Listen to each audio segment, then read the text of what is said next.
Pada suatu pagi yang suram di Istana Baghdad tahun 934 Masehi, berita suram terdengar.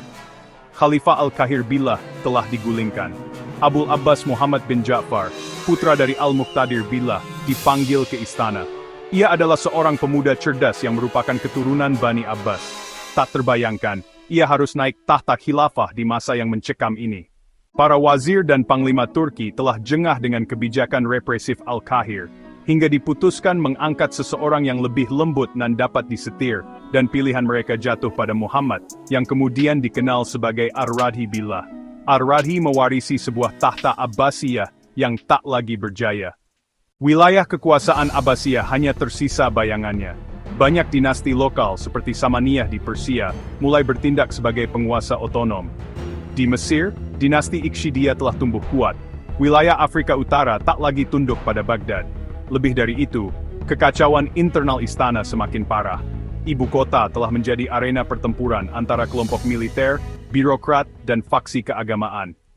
Setiap hari, bentrokan meletus di jalan-jalan antara kelompok Sunni Syiah dan kaum pemberontak yang merasa hak mereka dirampas oleh pemerintahan pusat. Di tengah semua itu, Ar-Radhi sadar bahwa ia bukanlah khalifah yang memiliki kendali. Ia hanyalah pajangan berjuluk khalifah, tanpa kuasa. Para jenderal dan wazirlah pemimpin sesungguhnya kala itu. Salah satu tokoh paling berpengaruh dalam pemerintahannya adalah Panglima Muhammad bin Raik.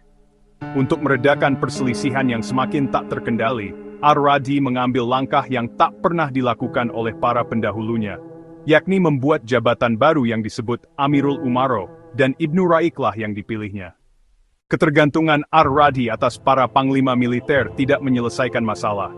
Ibnu Raik, meski memiliki kendali besar, tidak dapat menghentikan konflik antar kubu istana. Bahkan tak lama setelah pengangkatannya, ia harus menghadapi ancaman dari kelompok militer lain yang juga menginginkan jabatan tersebut. Pada tahun-tahun berikutnya, jabatan Amir al-Umara berpindah tangan beberapa kali, dari Ibnu Raik ke Bajkam, lalu ke Wasif Turki. Khalifah hanya dianggap boneka terkendalikan. Sementara itu, Ar-Radhi mengalihkan perhatiannya pada dunia sastra dan intelektual. Ia adalah khalifah terakhir Abbasiyah yang benar-benar memiliki kecintaan terhadap ilmu pengetahuan. Ia mengundang para penyair, ulama, dan cendekiawan ke istananya, berdiskusi tentang berbagai disiplin ilmu. Ia menyadari bahwa Abbasiyah, yang dahulu menguasai dunia Islam dengan kebesaran dan keilmuan, kini hanyalah kerajaan yang hidup dalam bayang-bayang masa lalunya.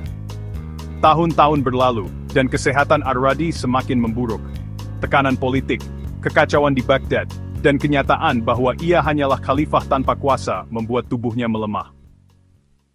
Pada tanggal 23 Desember 940 Masehi, ia meninggal dunia dalam usia yang masih muda, 31 tahun. Ia pergi dengan meninggalkan kekhalifahan yang lebih rapuh dari sebelumnya.